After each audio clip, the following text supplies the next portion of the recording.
Good evening, good evening, good evening, a very good evening to all. क्या हाल है भाई आप लोगों के? Pawan Bharti, Vishal, Namita Chaudhary, Nidhi, Shikha, Mayank, Parul, Deepti, Alok, Shyam, a very good evening to all. सबसे पहले तो आप लोगों को मैं बताना चाहूंगा कि है ना आप लोगों की क्लास का टाइम 4 बजे हो गया है। इस असुविधा के लिए खेद है हमें। क्लास का टाइम चेंज होने की वजह से इस असुविधा के लिए हम खेद करते हैं। और मैं उम्मीद करता हूँ आप लोग थोड़ा सा मैनेज करेंगे हमारे साथ चीज़ों को, है ना? हाँ जी।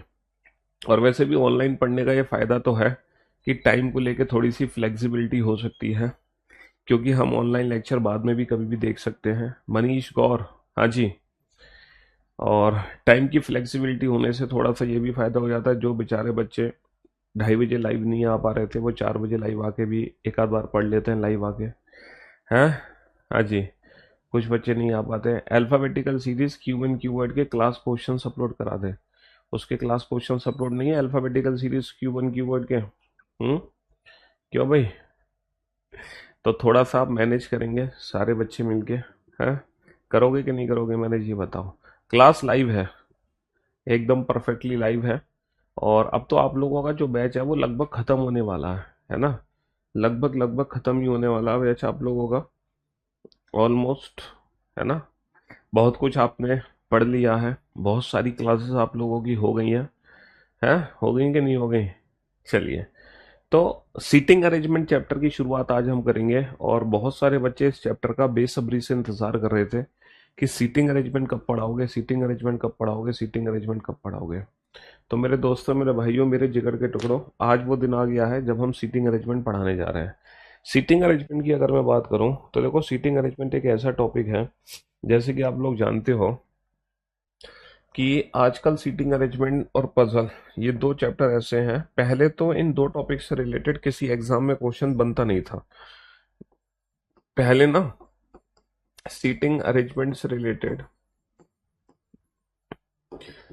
एसएससी में क्वेश्चन नहीं बनता था, है ना? पहले सीटिंग अरेंजमेंट से रिलेटेड एसएससी में क्वेश्चन नहीं बनता था। क्वेश्चन कहाँ बनता था? क्वेश्चन बनता था, हाँ जी, क्वेश्चन बनता था सिर्फ और सिर्फ सीटिंग अरेंजमेंट से रिलेटेड। हाँ जी। पहले जो एग्जाम में क्वेश्चन बनता था वो सीटिंग अरेंजमेंट और पजल से रिलेटेड नहीं बनता था। लेकिन जब से रीजनिंग हमारी मेंस में आना शुरू हो गई है, जब से रीजनिंग हमारी मेंस में आना शुरू हो गई है, तब से सीटिंग अरेंजमेंट का क्वेश्चन, तब से सीटिंग अरेंजमेंट और पजल का क्वेश्चन हमारे एग्जाम में आने लगा है। अच्छा, बैंकिंग एग्जाम के लिए तो ये सबसे ज़्यादा इंपॉर्टेंट है। बैंकिंग अगर एग्जाम की मैं बात करूं तो बैंकिंग एग्जाम के लिए सीटिंग अरेंजमेंट प्लस पजल, ये दो टॉपिक मोस्ट मोस्ट इम्पोर्टेंट है। क्योंकि इन दो टॉपिक से रिलेटेड मिनिमम एग्जाम में 15 क्वेश्चन बनते हैं, मैक्सिमम बनते हैं 25 क्वेश्चन। कितने में से बेटा? आउट ऑफ 30 और 35, बेटा 30 में से या 35 में से 15 से 25 क्वेश्चन सीटिंग अरेंजमेंट और पजल की होते हैं। मतलब बैंकिंग एग्जाम में जो रीजनिंग है उसमें सीटिंग अरेंजमेंट और पजल के सबसे ज्यादा क्वेश्चन आते हैं। यहाँ पर 15 क्वेश्चन का मतलब ये नहीं कि 15 अरेंजमेंट बनानी है आपको। यहाँ पर 15 क्वेश्चन का मतलब है कि जो बैंकिंग एग्जाम में एक अरेंजमेंट आती है, बैंकिंग एग्जाम में जो एक अरेंजमेंट आती है, उस एक अरेंजमेंट से रिलेटेड 5 क्वेश्चन बनते हैं, 5 क्वेश्चन। लेकिन एसएससी एग्जाम में जो एक अरेंजमेंट आती है उसमें एक ही क्वेश्चन बनता है। एक्सेप्ट बैंकिंग, बैंकिंग एग्जाम को छोड़कर दुनिया के किसी भी एग्जाम में अगर सीटिंग अरेंजमेंट या पजल का क्वेश्चन आ रहा है तो जो एक अरेंजमेंट होगी ना उससे एक ही क्वेश्चन बनेगा।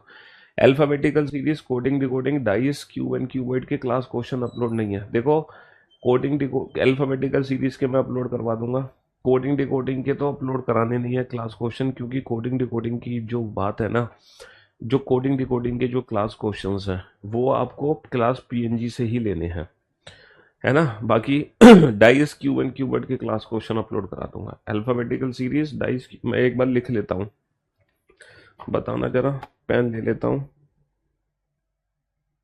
पेन पेन कहाँ गया यार? कहाँ चला गया pen?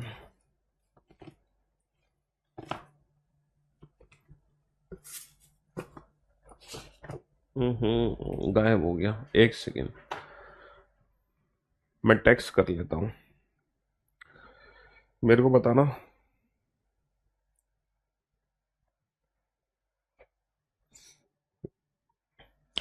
Alphabetical series, dice, cube and cuboid, बस यही है ना।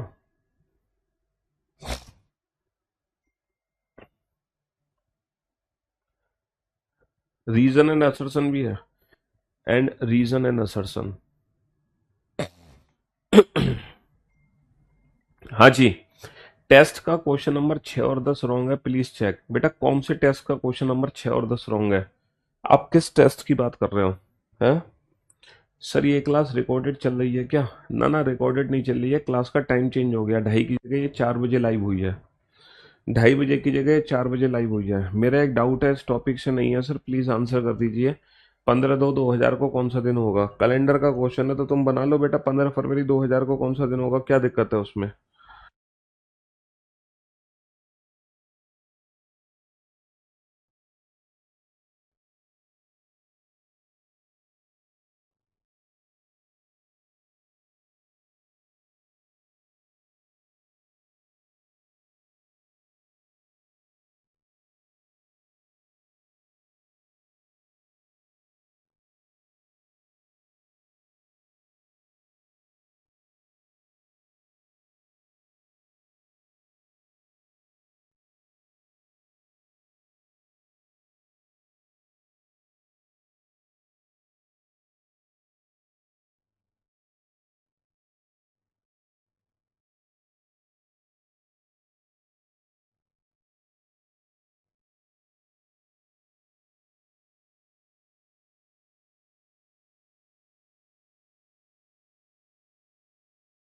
डायरेक्शन एंड डिस्टेंस का टेस्ट का क्वेश्चन नंबर 6 और 10 रॉन्ग है, प्लीज चेक।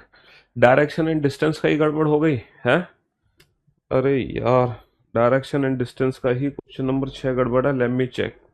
क्वेश्चन नंबर 6 और क्वेश्चन नंबर 10 कह रहे हो? हैं? आंसर गलत है, सोल्यूशन गलत है, क्या गलत है? एक सेकेंड। डायरेक्शन एंड डिस्टेंस का क्वेश्चन नंबर 6, एक व्यक्ति अपने घर से पूर्व की ओर 10 किलोमीटर चलता है, पूर्व की ओर 10 किलोमीटर चलता है, फिर दाईं ओर मुड़ता है, 6 किलोमीटर चलता है, फिर से दाईं ओर मुड़ता है, 15 किलोमीटर चलता है ना? हाँ जी। और फिर दाईं ओर मुड़ता है, 6 किलोमीटर चलता है, और फिर से दाईं ओर मुड़कर 1 किलोमीटर चलता है।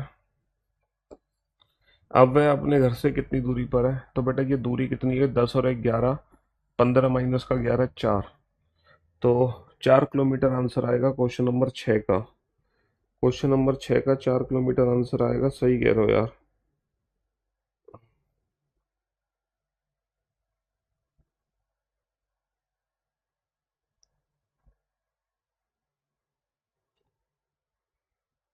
ये क्या कर दिया इन्होंने? 5 और 1 6 कैसे कर दिया? 4 किलोमीटर आंसर आएगा। हाँ, बिल्कुल सही कह रहे हो, क्वेश्चन नंबर 6 रॉन्ग है। और कौन सा क्वेश्चन रॉन्ग था? क्वेश्चन नंबर 6 और क्वेश्चन नंबर कौन सा बता रहे हो? 11? हम्म। क्वेश्चन नंबर 6 और कौन सा बता रहे हो? क्वेश्चन नंबर, हाँ, 11। किस सीट में आंसर नहीं दिया है? सर आंसर नहीं दिया है शीट में, किस शीट में आंसर नहीं दिया है बेटा? क्वेश्चन नंबर 10 बता रहे हो, क्वेश्चन नंबर 6 और क्वेश्चन नंबर 10, हाँ अभी यही रहेगा बेटा टाइम। क्वेश्चन नंबर 10 में क्या दिक्कत है? एक व्यक्ति अपने घर से सीधा 100 मीटर चलता है, एक व्यक्ति अपने घर से सीधा 100 मीटर चलता है, ठीक है, बाएं मुड़ता है और 100 मीटर चलता है, फिर से बाईं ओर मुड़ता है, 300 मीटर चलता है,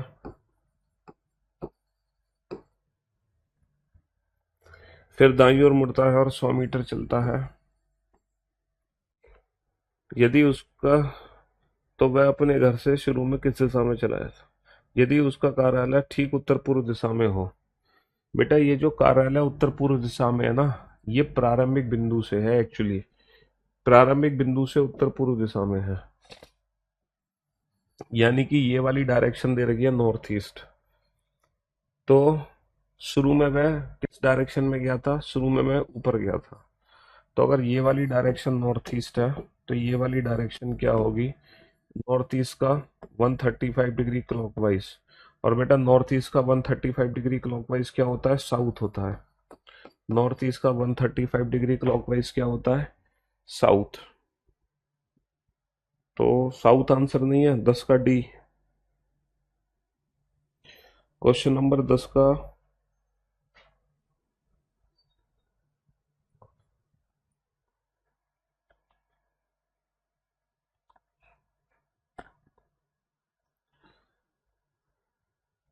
अच्छा, इन्होंने क्या बोला है? क्वेश्चन में गड़बड़ है। क्वेश्चन की लैंग्वेज में थोड़ी सी गड़बड़ है। प्रारंभिक बिंदु से एक्चुअली क्वेश्चन में क्या है? यदि उसका कार्यालय ठीक उत्तर पूर्व दिशा में हो तो ये क्वेश्चन बेटा without pen and paper method से होगा। पहले वो किस डायरेक्शन में चलना शुरू करता है हमें नहीं पता। एक व्यक्ति अपने घर से सीधा 100 मीटर चल के बाईं ओर मुड़ता है। पहले वो बाईं ओर मुड़ता है, फिर से बाईं ओर मुड़ता है, फिर वो दाईं ओर मुड़ता है ना? यदि एक व्यक्ति अपने घर से 100 मीटर चलता है, बाईं ओर मुड़ता है, 100 मीटर चलता है, फिर वह बाईं ओर मुड़ता है, 300 मीटर, फिर दाईं ओर मुड़ता है, 100 मीटर चलकर ठीक उत्तर पूर्व दिशा में हो तो राइट लेफ्ट के आंसर उल्टा जा रहे हो तो बेटा लेफ्ट का कर दोगे राइट, नॉर्थ ईस्ट का राइट यानी कि साउथ ईस्ट। तो साउथ ईस्ट ऑप्शन सी। 10 का ऑप्शन सी दिया हुआ है, 10 का ऑप्शन सी, 10 का ऑप्शन सी, हाँ सही है ना? कार्यालय, कार्यालय उत्तर पूर्व में यानी कि वो उत्तर पूर्व डायरेक्शन में जा रहा है। 15 फरवरी 2000 को डायरेक्ट मेथड से बता दूं। 15 फरवरी 2000 को कौन सा दिन है? एक बच्चा कह रहा है डायरेक्ट मेथड से बता दो। तुम बेटा एक काम ना करो, 2000 को तुम तोड़ोगे 1999 में, तो इट्स बेटर तुम 15 फरवरी 2001 का दिन पता करो। 15 फरवरी 2001 का दिन पता करो, बाद में 2000 का निकालना, क्योंकि 2000 को फिर 1999 में तोड़ोगे। 15 का तो 15 आ गया, सॉरी पहले जनवरी आया, 15 फरवरी तक पहले जनवरी, फरवरी की बेटा 15 तारीख, है ना? जनवरी फरवरी। अच्छा कितने वर्ष कंप्लीट हुए तुम्हारे? 2000 वर्ष कंप्लीट हुए हैं, पूरे 2000। क्योंकि इससे -1 करते हैं। 2000 में डायरेक्ट ऑड डेज कितने हो गए? 0। 15 और 3 18, 18 का मतलब कितना हो गया? 7 दूनी 14, फाइनली कितना बचा? 4 बचा। फाइनली 4, 4 का मतलब कौन सा दिन हो गया? थर्सडे। तो अगर 15 फरवरी 2001 को थर्सडे है तो इससे ठीक एक साल पहले कौन सा दिन होगा? इससे ठीक एक साल पहले कौन सा दिन होगा? बेटा -2 करेंगे क्योंकि ये लीप ईयर है। थर्सडे -2 क्या होगा? ट्यूसडे। तो बेटा 15 फरवरी 2000 को ट्यूसडे है। 15 फरवरी 2000 को ट्यूसडे है। एक बार चेक कर लेते हैं 15 फरवरी 2000 का दिन। 15 फरवरी 2000 का दिन मैं चेक करके बताता हूँ तुम्हें। 15 फरवरी, है ना? देखो 15 फरवरी 2000 डे, 15 फरवरी 2000 डे ट्यूसडे है कि नहीं आप चेक कर सकते हो। हाँ जी, 15 फरवरी 2000 का दिन ट्यूसडे है कि नहीं है चेक कर लो भैया। गूगल भी बता रहा 15 फरवरी 2000 को ट्यूसडे है। हाँ, हाँ जी।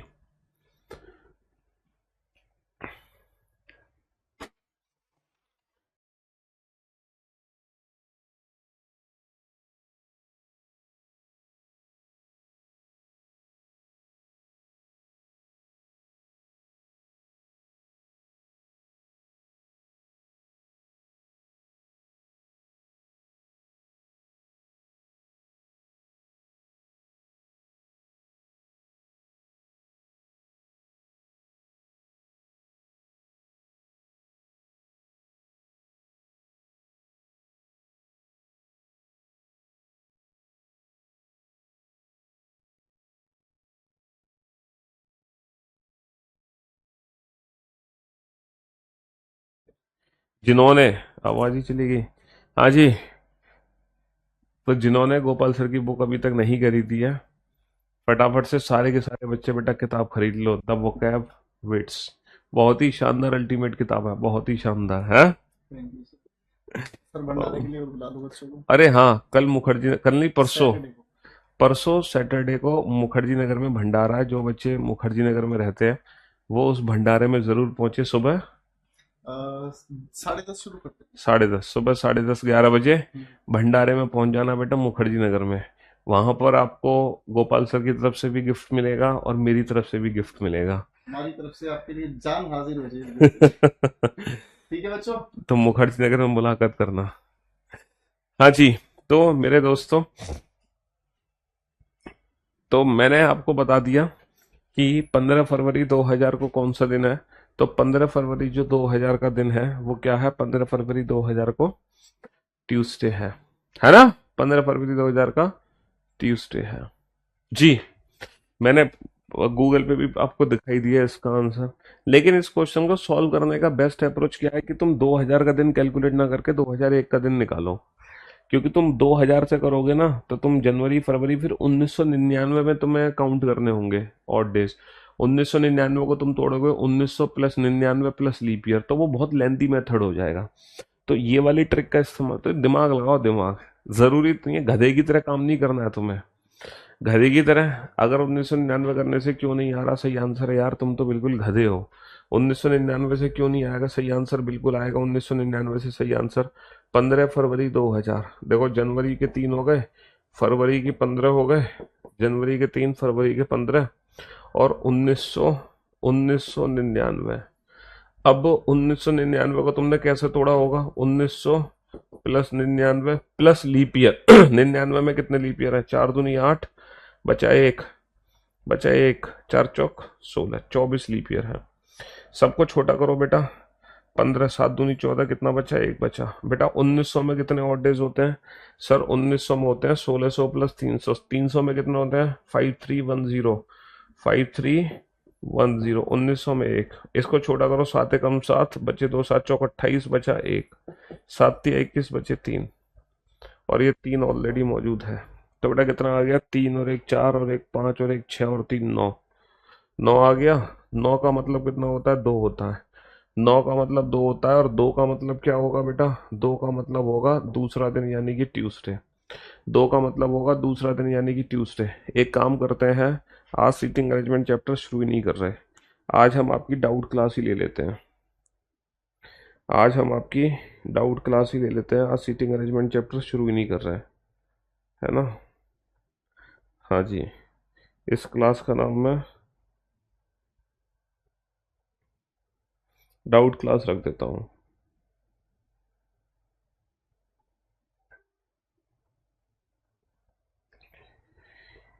क्यों?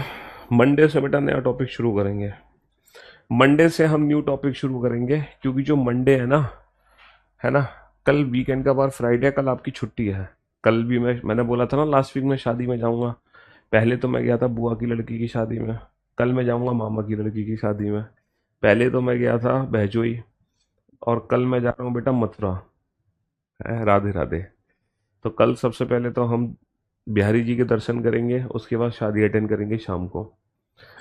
तो इस रीजन की वजह से कल आप लोगों की छुट्टी रहेगी, फिर मैं सीधा आपसे मंडे को मुलाकात करूंगा। Sir please Rakesh Yadav sir से बोल दीजिए, जैसे पहले मैथ में एप्लीकेशन पे प्रैक्टिस करा रहे थे दोबारा से शुरू कर दें। सर इस बिहार पुलिस हो जाएगा? क्यों नहीं होगा बेटा? बिहार पुलिस भी होगा, दिल्ली पुलिस भी होगा, सब कुछ होगा, क्यों नहीं होगा? हाँ, आप सदियों में जाओ और हम लाइब्रेरी। शादियों में? अच्छा, बिल्कुल। हम शादी में जा रहे हैं और आप लाइब्रेरी में जाना। अपना बैकअप ले लेना, क्योंकि बहुत सारा बैकअप भी तो इकट्ठा हो गया होगा आप लोगों के पास, है ना?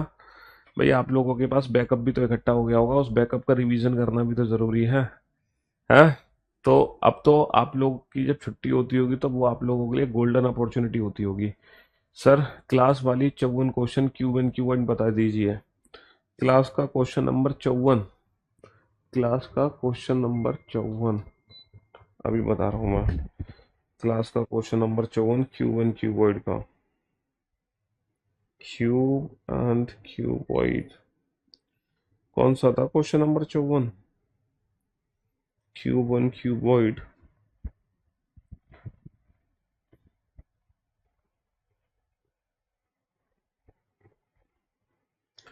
Question number 54। क्वेश्चन नंबर 54 की अगर मैं बात करूं तो वो था ना, यूपीएससी वाला क्वेश्चन था बेटा। 36 को दो भागों में बांटा, 32 अलग, 4 अलग है। 36 को दो भागों में बांटा, 36 को दो भागों में बांटा। देखो एग्जैक्टली था क्या उसमें, 32 एक साइज के बनाने हैं, है ना। 32 एक साइज के बनाने हैं और 4 एक साइज के बनाने हैं। तो तुम 32 ऐसे बना सकते हो ना, लाइक दैट।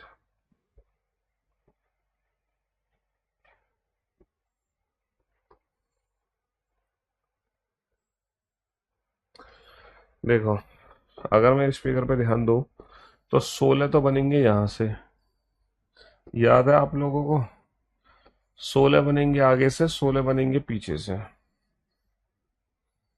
ये काउंट करो कितने स्मॉलर क्यूब्स हैं, ये काउंट करो कितने स्मॉलर क्यूब्स हैं सर। एक दो तीन चार, चार और चार 8 और चार 12 और चार 16। 16 तो सर यहाँ पर है, 16 तो यहाँ पर है, समझ रहे हो। ये एक बिगर क्यूब था मेरा, ये एक बड़ा घन था। ये बड़ा घन था जिसमें 16 तो मैंने आगे से निकाल लिए थे और 16 मैंने निकाले हैं पीछे से। 16 निकाले हैं आगे से और 16 निकाले हैं पीछे से। पीछे से 16 कैसे निकले, पीछे से 16 ऐसे निकले हैं, पीछे से 16 ऐसे निकले हैं, ये पीछे से निकले 16। तो 16 आगे से निकले हैं, 16 पीछे से, 32। और चार निकले हैं बीच में से, चार बीच में से ऐसे निकले हैं। ये वाला कट फाइनल फाइनल कट है, चार बीच में से निकले हैं, एक दो तीन चार। तो हमसे पूछा था, है ना, कितने ऐसे स्मॉलर क्यूब है जिसकी सिर्फ एक सरफेस रंगी हुई है। एक सतरंगी घन बेटा चार तो थे यहाँ पर, चार इसके पीछे थे। तो एक सतरंगी घन कितने थे, एक सतरंगी घन सिर्फ और सिर्फ 8 थे। और कोई डाउट बताओ। हाँ जी, और कोई डाउट। हम्म।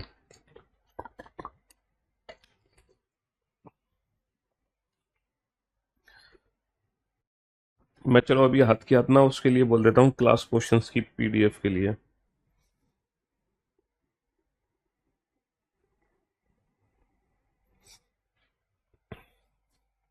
या अभी अभी नीचे जाके सबसे पहले तुम्हारी क्लास क्वेश्चंस की पीडीएफ ही अपडेट करवाऊंगा मैं। 10 मई 1987 को कौन सा दिन होगा, या तुम डायरेक्ट नहीं निकाल सकते हो 10 मई 1987 को कौन सा दिन होगा, है 10 मई 1987 को। 10 मई 1987 को बेटा टाइम टू टाइम रिवीजन जरूर करा करो। जनवरी फरवरी बेटा 87 की है, मार्च अप्रैल मई, मई में 10 तारीख, जनवरी फरवरी मार्च अप्रैल मई, प्लस 1900 प्लस 86। 86 में आई हुई लीप ईयर, चार एकम चार, नहीं, चार दूनी 8, चार एकम चार, 21 बार भाग जाएगा। तीन, 10 को छोटा करो, सात एकम सात कितना बचा, तीन। 1900 में कितने और डेज होंगे, एक। सात एकम सात बचा एक, सात दूनी 14 कितना बचा, दो। सात 21 कितना बचा, 0। तो तीन प्लस का 0 प्लस का तीन प्लस का दो, तो तीन और तीन 6 और दो 8 और तीन 11 और एक 12 और दो 14। 14 का मतलब 0 यानी कि संडे। तो 10 मई 1987 को संडे था, 10 मई 1987 को संडे था। अभी चेक करके दिखाता हूँ तो मैं 10 मई 1987 को संडे था कि नहीं था। 10 मई 1987 का दिन, 10 मई 1987, देखो 10 मई 1987 को संडे ही है, 10 मई 1987 को संडे ही है। हाँ बेटा राकेश सर तो अभी निकल गए हैं, कल मुलाकात होगी तो कल बोलूंगा मैं उनसे। हाँ जी, और कोई डाउट बताओ, पूछो। और क्या दिक्कतें हैं आपको, और कोई डाउट।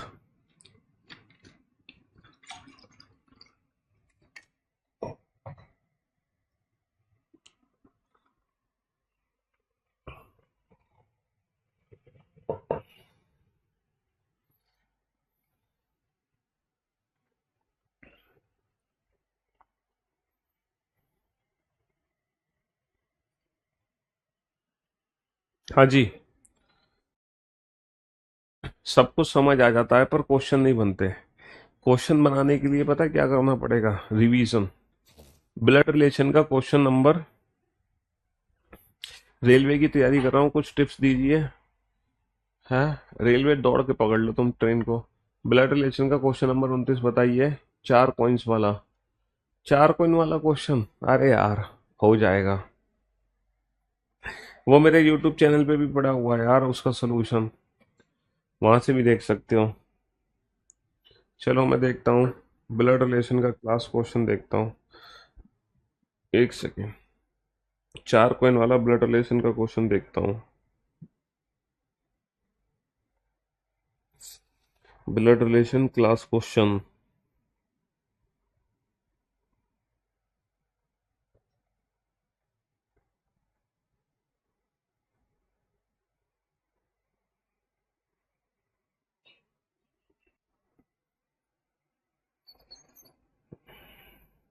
ये रहा,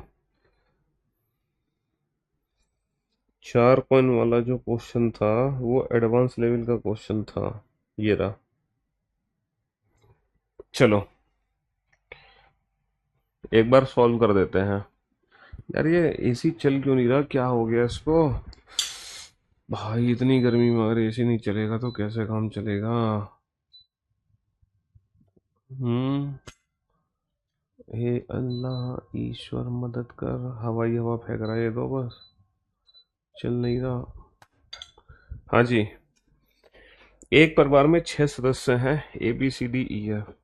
एक परिवार में 6 सदस्य हैं, A B C D E F. चलिए साहब, है ना, जिनमें से केवल एक विवाहित जोड़ा है, केवल एक ही मैरिड कपल है, 3 पीढ़ियां हैं, प्रत्येक सदस्य के पास कुछ कॉइन है, किसी के पास 4, किसी के पास 8, किसी के पास 11, किसी के पास 13, किसी के पास 16 और किसी के पास 19। और हर किसी पर्सन के पास अलग अलग नंबर ऑफ कॉइन्स हैं, और सिर्फ एक ही मैरिड कपल है, एक ही मैरिड कपल है। सबसे पहला पॉइंट है, 4 सिक्कों वाला व्यक्ति डी का चाचा है, यानी कि डी के पिताजी बनाओ, पिताजी के भाई बनाओ, और इसके पास कितने सिक्के हैं? 4 सिक्के हैं।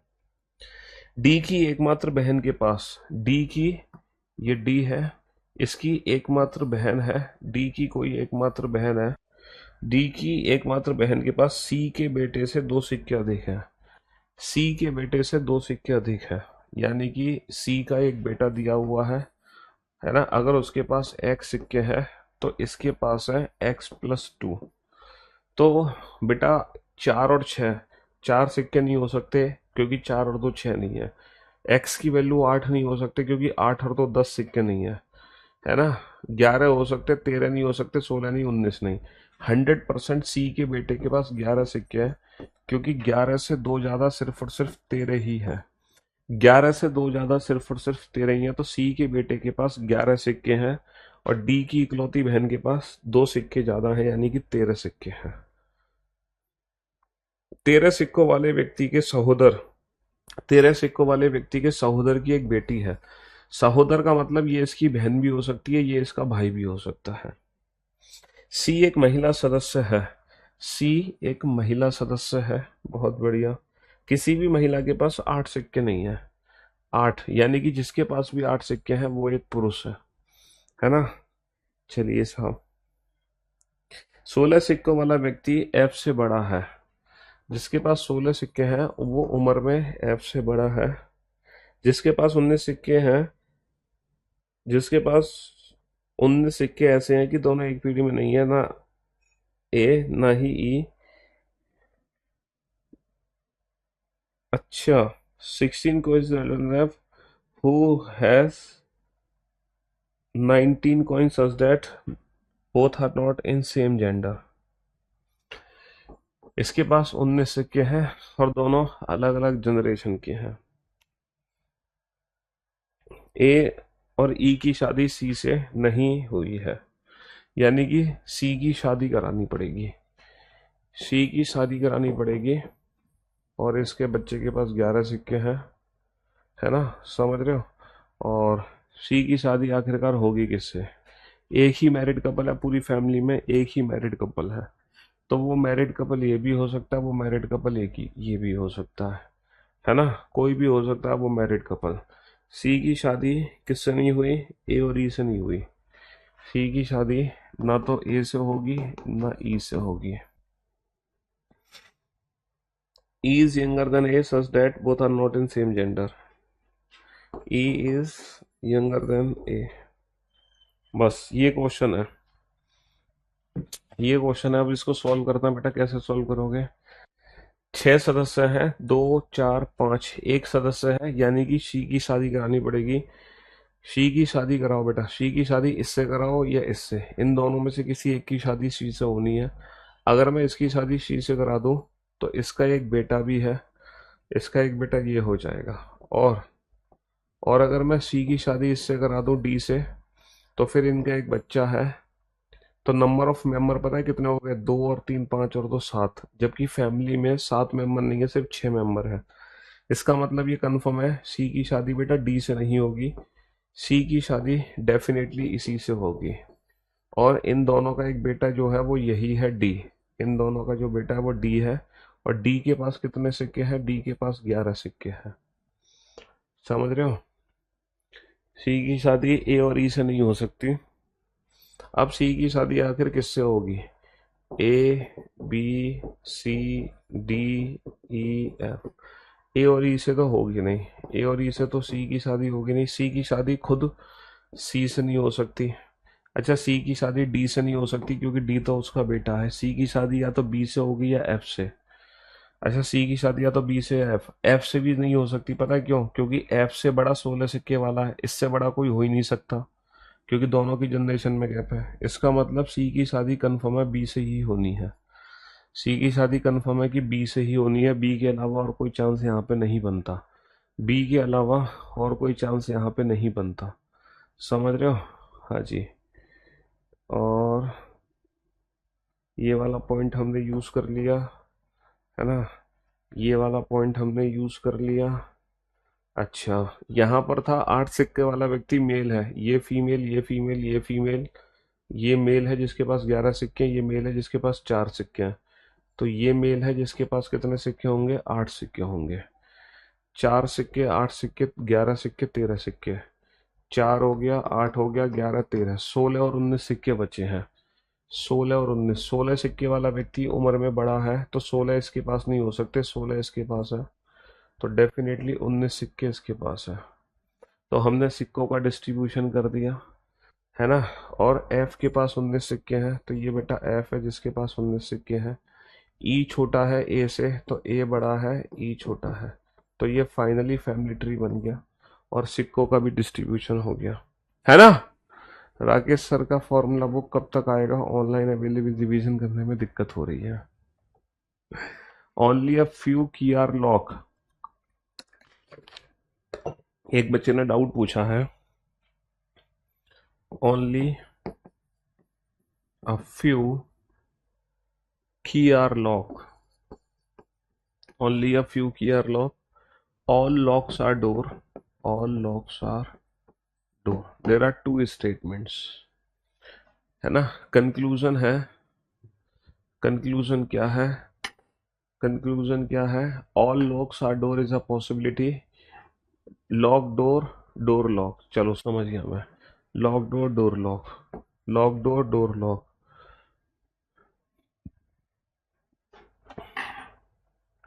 Only a few keys are lock, all and all keys are door, all keys are door है, all keys are door, all keys are, all keys are door.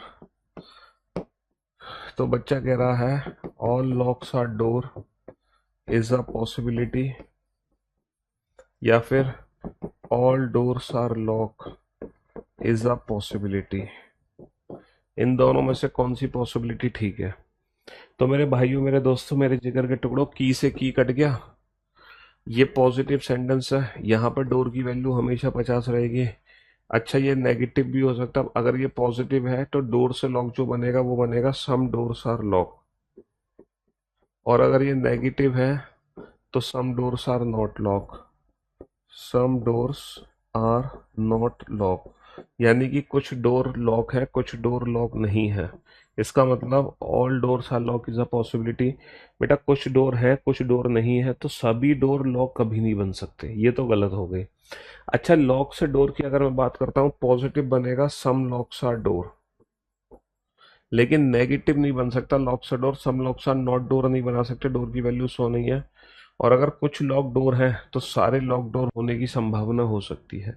तो पहली पॉसिबिलिटी सही है, ये गलत है ना? हाँ जी, पहली पॉसिबिलिटी सही है, ये गलत है। इफ पॉसिबल डेली मोक्टर से आगे सर का फॉर्मूला बुक की, बेटा मुझे नहीं पता, फॉर्मूला बुक के बारे में पूछना पड़ेगा सर से, तब बताऊंगा। और तुम एक ही कमेंट को 50 बार कर दिया भाई।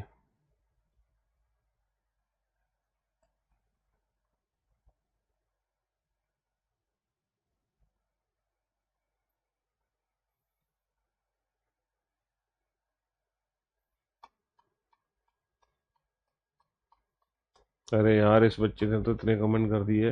अब तुम यही पूछते रहोगे क्या 12 सितंबर 1752 को कौन सा दिन है, इसको कौन सा दिन? ये तो बहुत इजी है यार, ये तो तुम डायरेक्ट कैलकुलेट कर सकते हो। इसमें 1751 में ऑड डेज निकालना।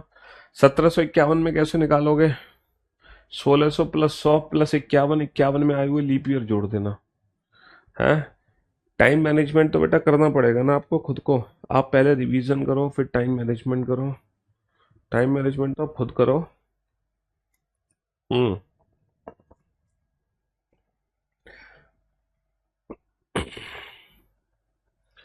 हाँ जी, और बताओ, और कोई डाउट है? नंबर सीरीज बनेंगे बेटा, पहले जो क्लास में क्वेश्चंस कराए वो वाले क्वेश्चंस कर लो, फिर क्लास के क्वेश्चंस के बाद, पहले जो क्लास में क्वेश्चंस कराए पहले तुम वो वाले क्वेश्चन कर लो।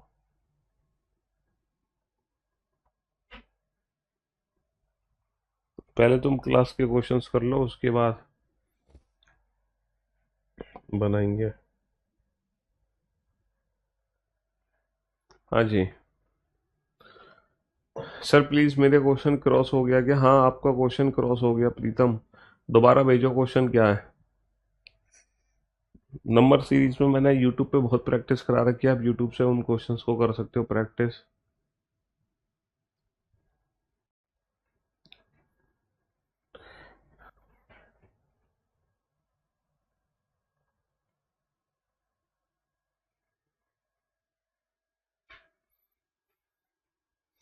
B S S C C G L थोड़ा अलग है, but C G L P Y Q का है। अल्फ़ाबेटिकल सीरीज में वाला को थोड़ा एक्सप्लेन कर दो, सीरीज में माइनस वाला थोड़ा एक्सप्लेन कर दो। माइनस से क्या दिक्कत है? लेफ्ट हैंड से माइनस का सेकेंड और राइट हैंड से माइनस का सेकेंड। माइनस का सेकेंड मतलब तीसरा अक्षर हमारा आंसर होगा, माइनस का फोर्थ मतलब पांचवा अक्षर हमारा आंसर होगा। माइनस सेकेंड मतलब इसमें 26 जोड़ दो, 26 माइनस का दो अंग्रेजी वर्णमाला का 24वां अक्षर। माइनस का थर्ड मतलब इसमें 26 जोड़ दो, 26 माइनस का 3 23, 23वां अक्षर डब्ल्यू। ये लेफ्ट हैंड से नेगेटिव, ये राइट हैंड से नेगेटिव। हाँ, कुछ गाय बकरी है, इसका पॉसिबल वेन डायग्राम समझा दीजिए। अगर कुछ गाय बकरी है तो सभी गाय बकरी भी हो सकती हैं, और ऐसा भी हो सकता है कि कुछ गाय बकरी ना हो। दो संभावनाएं बनेंगी। Some cows are goat is a possibility, ये भी सही है। All cows, some cows are not goat is a possibility, ये भी सही है। एक बच्चा क्वेश्चन पूछ रहा है बेटा, पता नहीं अलग सा क्वेश्चन है। 17m 18n 55o 5 is equal to 46। एक बच्चे ने क्वेश्चन पूछा है 68m 13n, रुक जाओ भाई, 68m 13n, हाँ जी, और 65o 13, 65o 13 is equal to 86, है ना? तो 40m उसकी। बेटा ये कोडेड इक्वेशन का क्वेश्चन है, बोर्ड मास का क्वेश्चन है, बोर्ड मास। ये जो क्वेश्चन है ये बोर्ड मास का क्वेश्चन है, समझ रहे हो बेटा? अब देखो, डिवाइड, यहाँ पे डेफिनेटली डिवाइड साइन यूज कर सकते हैं, ये मल्टीप्लाई कर सकते हैं हम, है ना? हाँ जी, लेकिन 17 में 18 का पूरा भाग नहीं जाएगा, 55 से मल्टीप्लाई होकर भी नहीं जाएगा ना, तो डिवाइड नहीं कर सकते। तो बेटा सोच के देखो, ये ओ का मतलब डिवाइड कर सकते हैं, 55 में 5 का पूरा भाग जा रहा है, 65 में 13 का पूरा भाग जा रहा है। बहुत बढ़िया, ये वैल्यू 11 आ गई, 11 निकल के। अच्छा, अब हम आगे क्या करें? 11, 11, 8 और 7, 15, एक और एक, दो और एक, 35, 35 और 11, आहा, ये प्लस और प्लस हो गया, प्लस और प्लस हो गया। तो कितना हो गया बेटा? 13 पंजे 65, 13 और 5 18, 68 और 18 कितना हो गया? 86। तो ये कोडेड इक्वेशन का क्वेश्चन है, जहां पर m का मतलब है प्लस, n का मतलब है प्लस, और o का मतलब है डिवाइड। o का मतलब क्या है? o का मतलब है डिवाइड। हाँ जी, रैंकिंग में बेटा छोटा सा फिगर बनाना पड़ता है, छोटा सा, रैंकिंग में छोटा सा फिगर बनाना पड़ता है।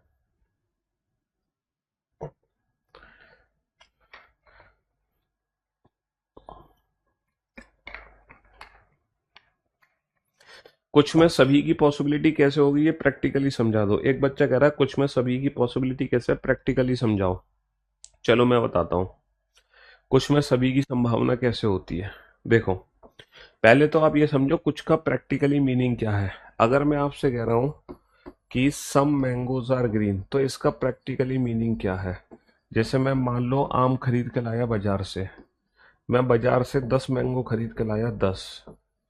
और अगर मैं कहता हूं ना कि सम मैंगोज आर ग्रीन, तो इसका प्रैक्टिकली मीनिंग पता है क्या है? इसका प्रैक्टिकली मीनिंग ये है कि आपने 10 के 10 आम नहीं देखे हैं, आपने 10 के 10 आम नहीं देखे हैं जो हरे हैं, आपने 10 में से 6 आम देखे, आपने 10 में से 6 आम देखे जो कि हरे हैं, है ना? बाकी के जो 4 आम हैं वो आपने देखे ही नहीं।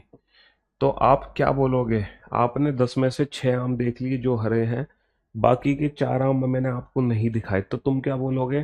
तुम ये बोलोगे, भैया definitely some mangoes are green, पक्का कुछ आम तो हरे हैं। Definitely some mangoes are green, पक्का कुछ आम तो हरे हैं, क्योंकि मैंने देखे हैं कि कुछ तो हरे थे उसमें, लेकिन बाकी के मैंने नहीं देखे। अच्छा, बाकी के जो आम तुमने नहीं देखे, अगर वो भी हरे हो गए गलती से, तो सभी आम के हरे होने की संभावना हो सकती है कि नहीं? तो अगर मान लो कुछ आम हरे हैं, तो यहाँ पर सारे आम के हरे होने की संभावना हो सकती है, क्योंकि बाकी के जो आम है वो आपने देखे नहीं थे। अच्छा, यहाँ पर एक और संभावना हो सकता है कुछ आम हरे ना हो, क्योंकि जो आम तुमने ना देखे, हो सकता है वो हरे ना हो। तो इसलिए यहाँ पे दो संभावनाएं होंगी, ऑल और सम नॉट की, है ना? आपने कैलेंडर में 10th डे कौन सा डे होगा जैसा क्वेश्चन नहीं बताया था, लेकिन रिकॉर्डेड क्लास में बताया है। मैंने क्लास में भी बताया था यार, 10 की पावर 10th डे क्या होगा, 10 की पावर 10th डे। ये यूपीएससी में पूछा गया प्रश्न था बेटा। देखो, 10वां दिन का मतलब क्या है? 10वां दिन का मतलब होता है 9 दिन बाद। 10वां दिन का मतलब होता है 9 दिन बाद। तो जो ऑड डेज निकलते हैं वो हमारे यहाँ से निकलते हैं, 7 एकम 7, 2 ऑड डेज। तो 10वां दिन में जो ऑड डेज होंगे वो 10 में 7 का भाग नहीं दोगे, 9 में 7 का भाग दोगे। तो 10 की पावर 10th डे में कितने ऑड डेज होंगे, वो -1 करके भाग दोगे तो निकलेगा। यानी कि 9 9 9 9 9 9 9 9। या फिर एक काम करो, 1 2 3 4 5 6 7 8 9 10, सीधा 7 का भाग दो, 7 एकम 7 बचे 3, 7 चौक 28 बचे 2, 7 दूनी 14 बचा 6, 7 8 56 बचे 4, 7 पंजे 35 बचे 5, 7 दो 49 1, 7 एकम 7 बचा 3, 7 चौक 28 बचे 2, 7 दूनी 14 बचा 6, 7 8 56 बचे 4। तो तुम जब 10 की पावर 10th में 7 का भाग दोगे, समझ रहे हो, तो तुम्हारा कितना रिमाइंडर आएगा? 4, 4 रिमाइंडर आएगा। लेकिन ऑड डेज चाहिए तुम्हें 10 की पावर 10th डे में। इसका मतलब रिमाइंडर जो 4 है ना, वो एक्चुअल में 4 नहीं है, 3 है रिमाइंडर। तो संडे +3 हो जाएगा, वेंसडे आंसर आएगा इसका, ना कि थर्सडे। अगर पूछा जाए ना आफ्टर 10 की पावर 10 डेज, उसमें जो ऑड डेज निकलेंगे, 10 की पावर 10 डेज, इसमें जो ऑड डेज निकलेंगे वो 4 निकलेंगे, इसमें निकलेंगे 3, इसमें निकलेंगे 3। जैसे 10वां दिन 10th डे में ऑड डेज जो निकलेंगे वो 9 डेज के इक्विवेलेंट होंगे, वो होंगे 2।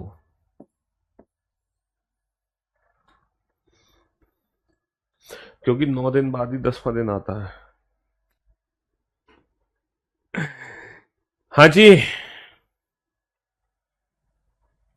अरे यार बहुत सारे को डाउट आएंगे तुम्हारे पास, चिंता मत करो, लेकिन देखो, अगर किसी भी टॉपिक से कोई डाउट आ रहा है तो पहले तो आप उस टॉपिक का रिवीजन करो। कहीं ऐसा तो नहीं कि कोई कॉन्सेप्ट हो जो आपसे मिस हो गया हो, जो छूट रहा हो। और फिर जब आप उस टॉपिक का रिवीजन कर लोगे तो फिर क्लास क्वेश्चन करो, जो मैंने क्लास में क्वेश्चंस कराए। फिर उसके बाद अलग से आप क्वेश्चन देखो। कभी कभी क्या होता है, हम कॉन्सेप्ट भूल जाते हैं, तो वहां पे चीजें गड़बड़ हो जाती हैं। चलो, तो मेरे ख्याल से काफी डाउट पूछ लिए। अब आज की सेवा यही समाप्त करते हैं, है ना। सिलोजिज्म के नोट्स यार बनवाए हैं मैंने यार, क्लास में ही बनवा दिए थे सारे नोट्स। है ठीक है, सिलोजिज्म के नोट्स में मैंने शॉर्ट नोट्स क्लास में बनवा दिए थे तुम्हें। भूल गए तुम, क्लास देखो बेटा, सब कुछ बता रखा है तुम्हें। चलो, अब हमारी मुलाकात सीधा मंडे को होगी। Till then good bye, love you guys, love you all, good bye, thank you so much, take care.